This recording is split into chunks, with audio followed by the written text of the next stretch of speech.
El Evangelio según Juan, capítulo 8, versículos del 21 al 30. Más tarde Jesús volvió a decirles: yo me voy y ustedes me buscarán, pero morirán en su pecado. A donde yo voy, ustedes no pueden ir. Por lo tanto, la gente se preguntaba: ¿estará pensando suicidarse? ¿Qué quiere decir con no pueden ir donde yo voy? Jesús continuó diciendo: ustedes son de abajo, yo soy de arriba. Ustedes pertenecen a este mundo, yo no. Por eso dije que morirán en sus pecados, porque a menos que crean que yo soy quien afirmo ser, morirán en sus pecados. ¿Y quién eres?, preguntaron. Jesús contestó: el que siempre dije que era. Tengo mucho para decir acerca de ustedes y mucho para condenar, pero no lo haré, pues digo solo lo que oí del que me envió, y él es totalmente veraz. Pero ellos seguían sin entender que él les hablaba de su Padre.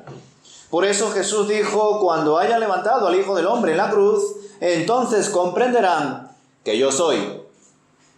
Yo no hago nada por mi cuenta, sino que digo únicamente lo que el Padre me enseñó, y el que me envió está conmigo. No me ha abandonado, pues siempre hago lo que a él le agrada.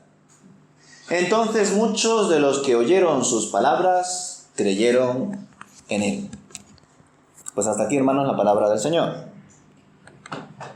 El Señor Jesús probablemente seguía aquí en el mismo lugar y en el mismo momento que los versículos anteriores, es decir, en el templo de Jerusalén, justo al lado de la tesorería, el lugar de las ofrendas, y el día sería el último de la fiesta de los tabernáculos o justo al día siguiente. Y en este contexto Jesús se encontraba enseñando libremente a las multitudes y como todavía no había llegado su momento, sus enemigos no lo podían apresar, pero lo que sí podían hacer era interrumpirlo. Y veremos en varias ocasiones más cómo le interrumpen una y otra vez, e incluso intentan rebatirle, pero no lo consiguen.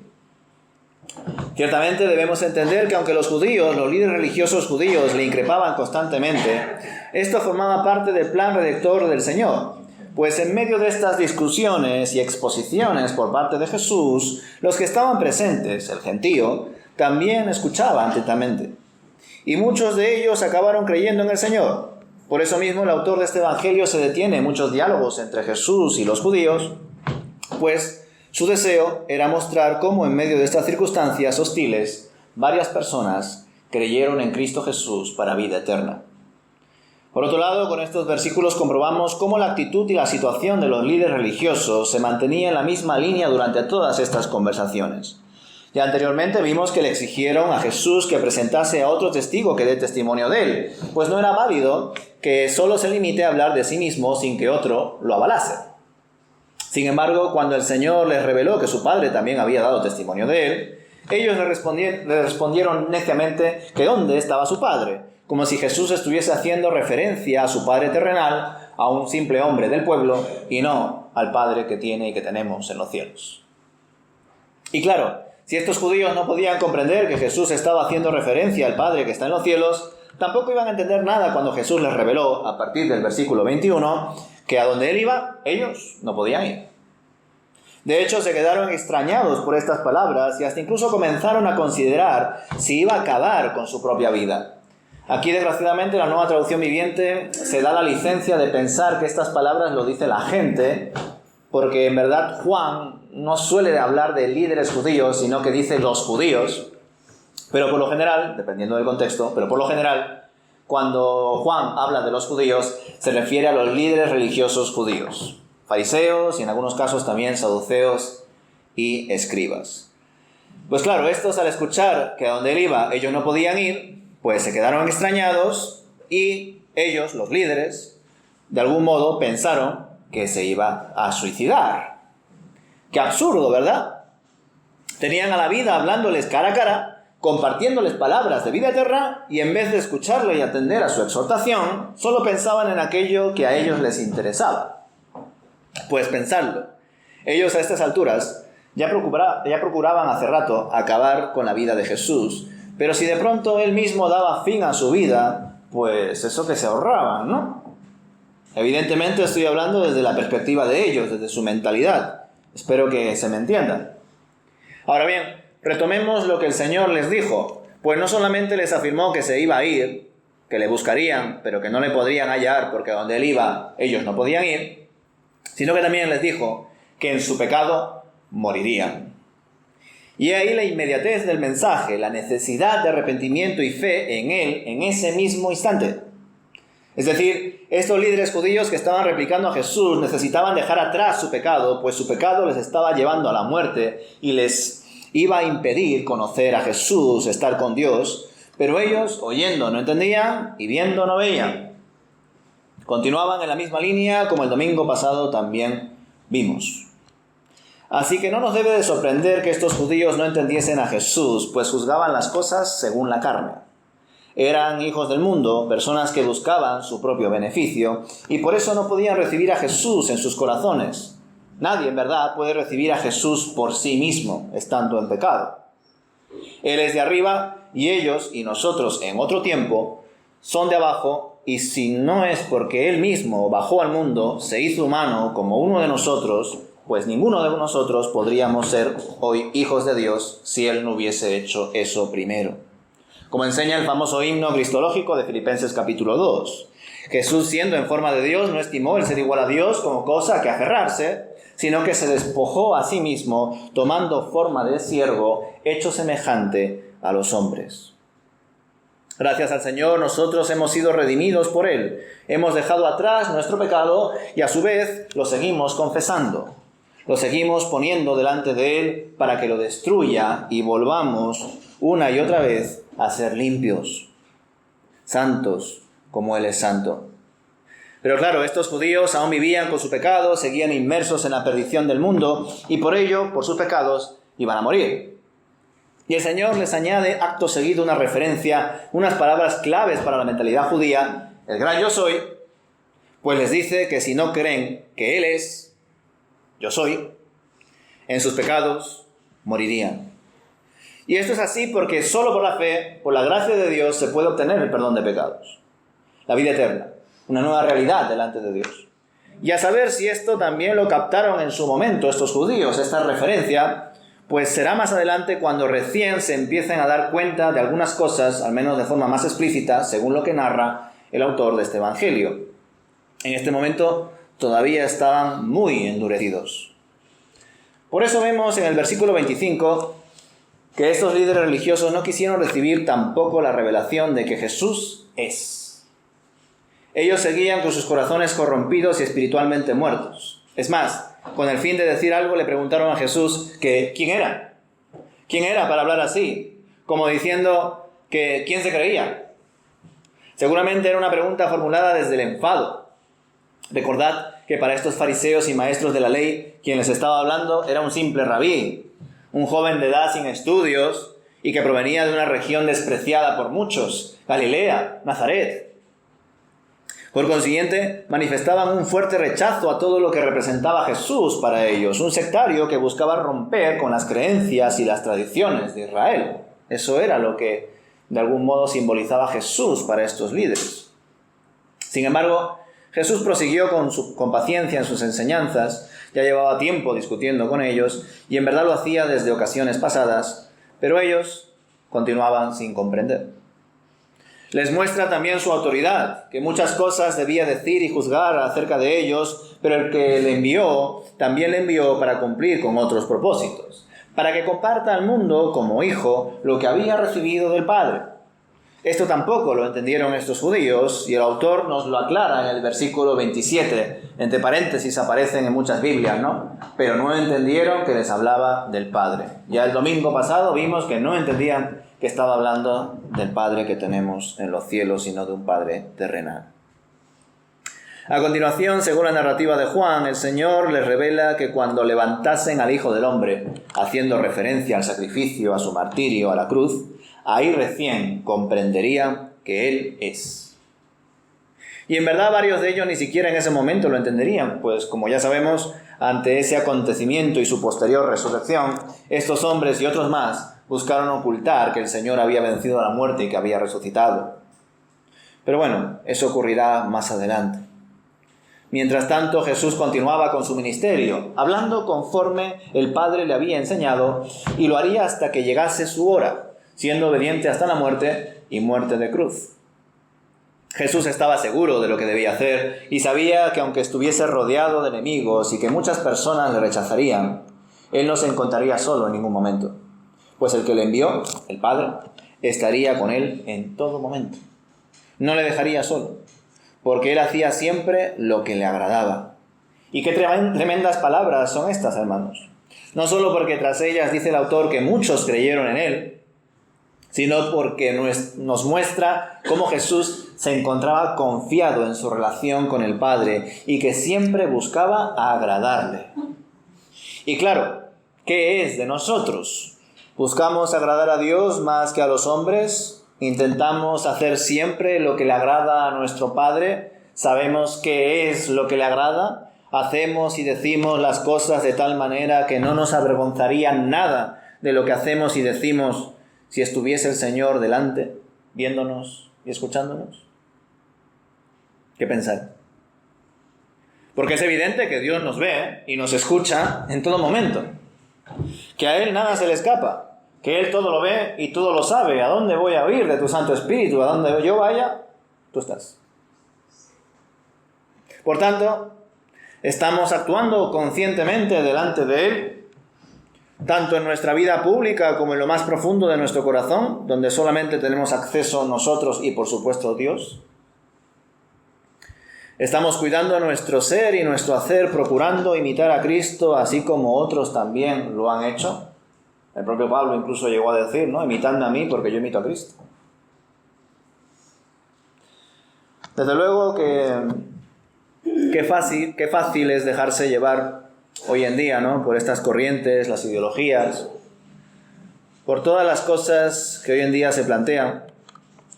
Y por eso mismo, cuán difícil es mantenerse fieles al Señor en este mundo tan hostil. Y eso se le añade que como humanos solemos ser, pues, inconstantes, olvidadizos, pecadores. Nos cuesta ser coherentes con lo que decimos creer. Por eso debemos fijarnos más y más en Él, en Jesús, fijar nuestros ojos en Él, imitarle, compararnos con Él, evaluarnos, ya que de esa manera no pararemos de darle honra y de darle gloria. Él es el Hijo amado de Dios, Él es el justo, el que no necesita nada de nosotros y sin embargo nos lo ha dado todo en su propia vida por amor y obediencia a su Padre. Así que, ¿cómo no esforzarnos por conocerle? ¿Cómo no adentrarnos en su revelación si en ellas hay palabras de vida eterna? Nosotros, hermanos, gracias a Dios, hemos dejado atrás la vida de pecado, los que creemos en Él, pero todavía hay pecados con los que debemos trabajar, para que de esa manera esos pecados no nos dañen hasta tal punto que no nos permitan vivir plenamente esta nueva vida en el Espíritu. Ya sabéis, ya no somos del mundo, pero estamos en el mundo, y por estar en Él, a menudo nos vemos tentados a volver a la vida pasada. Este mundo es así. Y a veces caemos en ello. Pero ya no podemos volver más a ese estado, no podemos volver atrás. Tenemos que seguir a donde el Señor nos llame y nos lleve, por el camino que Él mismo ha marcado con su sangre, con su obediencia, con su propia vida. Nosotros en otro tiempo estábamos muertos, alejados de Dios, con una mente cauterizada, pero ahora hemos nacido de nuevo, conocemos la verdad y como veremos más adelante otro domingo, la verdad nos hará libres. Conforme profundizamos en ella, experimentamos libertad, no antes. Pues antes éramos esclavos del pecado, estábamos muertos espiritualmente, mas ahora las cadenas se han roto, nuestro espíritu vive. Y además estas cadenas se continúan rompiendo para que seamos completos en Él, completos en Dios. A lo largo de la historia de la humanidad, muchas personas se han imaginado algunas formas, como ya sabéis, para escapar de la muerte, para ser inmortales, ya sabéis, la fuente de la eterna juventud y todas estas cosas. Y de algún modo, pues dejar atrás su finitud. Pero tampoco sabían muy bien qué harían con todo ese tiempo, ¿verdad? Con toda esa nueva realidad o supuesta realidad, con ese deseo de vivir eternamente Y desde luego quizá algunos sí pensarían en algo, ¿no? Pero solo sería pura vanidad, el deseo de existir por existir sin saber qué hacer con la existencia. Por otro lado, es evidente que varias personas piensan en estas cosas, en lo que hay más allá de la muerte, porque el Señor ha puesto la eternidad en nuestros corazones. Es inevitable que de algún modo u otro, aunque es cierto que hay personas que están tan distraídas, tan oprimidas, tan perdidas, que no les da tiempo ni siquiera a pensar en sus almas, en sus vidas, en qué hay más allá de esta vida. Pero por lo general, hermanos, tarde o temprano, en algunos casos más tarde que temprano, solemos pensar en qué es lo que va a pasar después, cuál es el propósito de esta existencia, qué hay más allá. Ahora bien, nosotros, los que tenemos al Espíritu y debemos de vivir en el Espíritu, sabemos que el propósito de la vida es claro en su palabra. Recibimos ese regalo porque es la única manera de conocer a Dios. La vida eterna tiene como propósito conocer a Dios. No existir por existir, ni mucho menos mantener nuestras características, lo que nosotros creemos que forma parte de nuestro ser, en el tiempo. Aunque por otro lado, pues solemos ser así, ¿verdad? Nuestro ego de algún modo nos lleva a querer dejar una huella cuando dejamos este mundo, ya sea con hijos, ya sea con algún proyecto, un trabajo, un recuerdo. Nos gusta pensar que hemos pasado por esta vida haciendo algo y no, como algunos dicen, sin pena ni gloria, ¿no? Nos gusta dejar marca. Y sin embargo, hermanos, la vida del creyente es permitir, bueno, entre comillas, porque en verdad el Señor es soberano, que Él nos marque, que Él sea el que nos determine, el que nos lleve a sus brazos, a su reposo, el que nos ayude a reflejar a su Hijo. Y ese es el sentido de la vida, conocer al Padre y al que ha enviado, al Hijo. Ya sabéis, Juan capítulo 17, versículo 3. Para mí, ese es uno de los versículos claves de todo el Evangelio de Juan y probablemente de todos los Evangelios.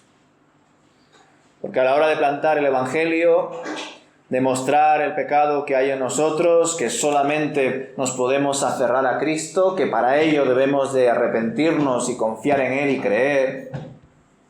Una de las preguntas clave es, ¿para qué? ¿Necesito salvación? Vale. ¿Necesito perdón? De acuerdo. ¿En Cristo lo tengo? Bueno, muchos no lo creen, aun siendo creyentes supuestamente. Pero aparte de todo eso, ¿para qué? ¿Para qué soy salvo? ¿Para qué Dios me salva? ¿Para qué nazco de nuevo? ¿Para qué me da vida eterna? Pues para conocerlo, para estar con Él por siempre. Y ahí es cuando la eternidad posee un significado tan claro. Es decir, la eternidad no está meramente para que sigamos existiendo. La eternidad está dada por Dios en su Hijo Jesucristo por la fe, para que le conozcamos.